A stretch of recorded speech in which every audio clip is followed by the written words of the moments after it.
Bicara tentang keselamatan anak, baru-baru ini seorang balita laki-laki terjatuh dari jendela kamarnya di lantai 11 Rusun Pinus Elok Cakung, Jakarta Timur.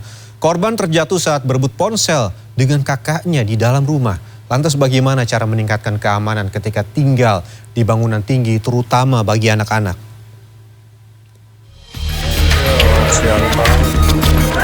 Tak ada hati orang tua yang tak patah ketika mengetahui nyawa buah hatinya melayang. Sabtu sore, seorang balita berinisial FFP terjatuh dari lantai 11 Rusun Pinus Elok Tower C, Cakung, Jakarta Timur. Menurut Kepala Unit Pengelola Rusunawa 7 Jakarta, sebelumnya korban dan kakaknya diketahui tengah bermain handphone di ruang keluarga. Namun tiba-tiba anak laki-laki berusia 4 tahun 9 bulan itu merebut ponsel dari kakaknya, lalu masuk ke dalam kamar dan mengunci pintu. Namun kunci kamar rusak dan diduga anak panik sehingga berusaha keluar dari jendela. Dengan memanjat menggunakan bantal dengan ketinggian jendela setinggi 1,5 meter.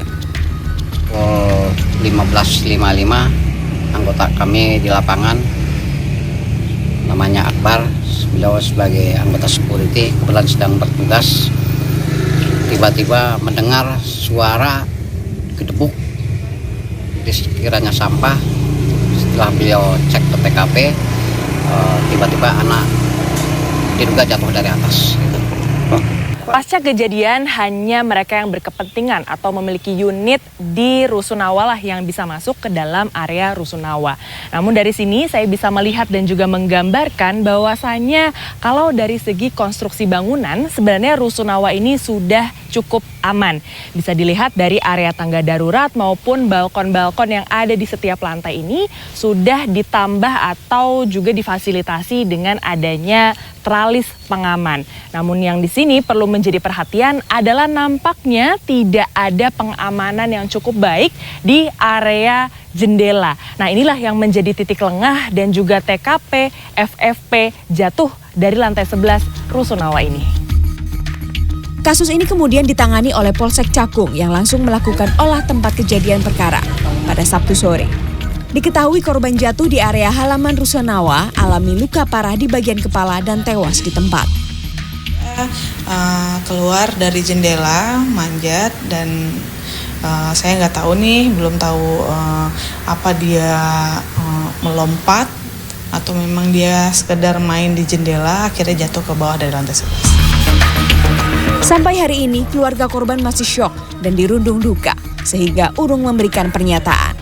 Kendati demikian, berdasarkan keterangan dari Ketua RW setempat, korban telah dikebumikan di TPU Semper, Jakarta Utara, dan keluarga enggan memperpanjang musibah ini. Karena musibah itu ya, beliau tidak menuntut kemana-mana. Ya. Artinya tidak ada kelanjutan hukum ya Pak ya, untuk tidak dari ada. Pihak keluarga sendiri ya Pak? Tidak ada menurut. Dalam menentukan tempat tinggal, kenyamanan dan keamanan adalah nomor satu. Tentu bukan hanya ketika pembuatan dan konstruksi bangunan saja, namun juga ketika bangunan tersebut sudah terisi. Pengelola dan penghuni wajib memastikan bahwa segala sesuatunya aman dan layak untuk ditempati. Menanggapi kejadian ini, Koordinator Kesehatan dan Keamanan Lingkungan menjelaskan, selain pengawasan penghuni yang masih sangat minim, tim K3 pengelola gedung juga perlu melakukan investigasi dan evaluasi agar kejadian serupa tidak terulang kembali. Jadi the whole proses dari awal sampai kita berjalan, sampai unitnya itu masih ada, itu harus melibatkan aspek-aspek K3 gitu. Jadi nggak boleh lepas dari aspek K3 dan kita juga harus melakukan yang namanya audit berkala. Itu bisa secara 1 tahun sekali atau 6 bulan sekali sesuai dengan kebutuhan dari perusahaannya masing-masing. Keputusan tinggal di bangunan yang tinggi tentunya perlu diimbangi dengan kesadaran bahwa hal tersebut memiliki resiko yang tinggi pula. Identifikasi terhadap bahaya yang mengintai tentu perlu dilakukan guna meminimalkan hal-hal yang tidak diinginkan.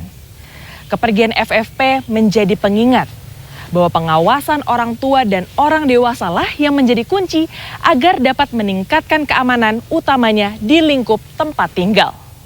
Clarissa Aradia, Maria Oktober, Jakarta.